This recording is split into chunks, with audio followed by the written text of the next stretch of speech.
ثانية واحدة بس، الرز ده هيغير مفهومك عن الأكل كله. خليكي معايا لآخر الفيديو. السلام عليكم، ازيكم عاملين ايه؟ احنا هنعمل أكلة حلوة خفيفة فخمة بسيطة، رز بالمكسرات. هنجيب حلة على النار ونحط فيها 3 معالق زيت ومعلقة كبيرة سمنة، وهنكون مجهزين نص كوباية لوز مفروم أو بندق حسب المتوفر عندي أو اللي احنا بنحبه أكتر.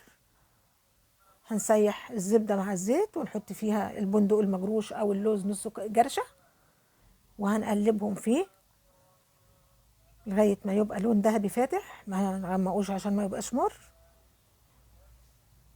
وهنشيله بعد ما خد اللون الذهبي، هننشله. والطبق ده بسيط جدا بس فخم جدا وبينفع في العزومات وبيشرف أي حد على السفرة. شلنا اللوز المحمص وضفنا كوباية الزبيب واديناها تقليبتين مع في نفس السمنة، وده بعد ما اتحمص هنكون محضرين بصلاية وسط مفرومة ناعم، وننزل بيها في نفس السمنة اللي حمرنا فيها المكسرات والزبيب عشان يدي الطعم الجميل. وهنحمر البصلة تبقى دهبي فاتح قوي،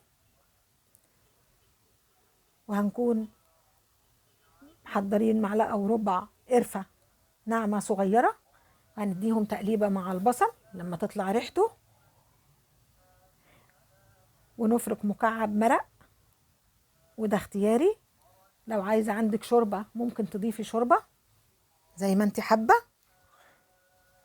وهنكون غاسلين الرز كويس وهننزل بيه على نفس البصلاية ونقلب ونظبط الملح بتاعنا.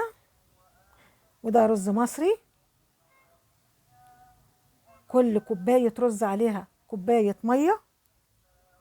والرز ده ممكن احنا ناكله مع فراخ بط بانيه زي ما انت حابة.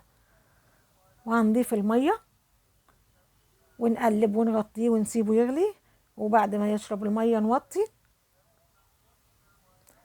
وجربوه وقولوا لي رأيكم في الكومنتات، انتوا لو جربتوه مش هتعملوا غير الطريقة دي. وده شكله بعد التقديم. ولو عجبكم الفيديو ما تنسوش لايك وشير وسبسكرايب. مستنية رأيكم في التعليقات. مع السلامة.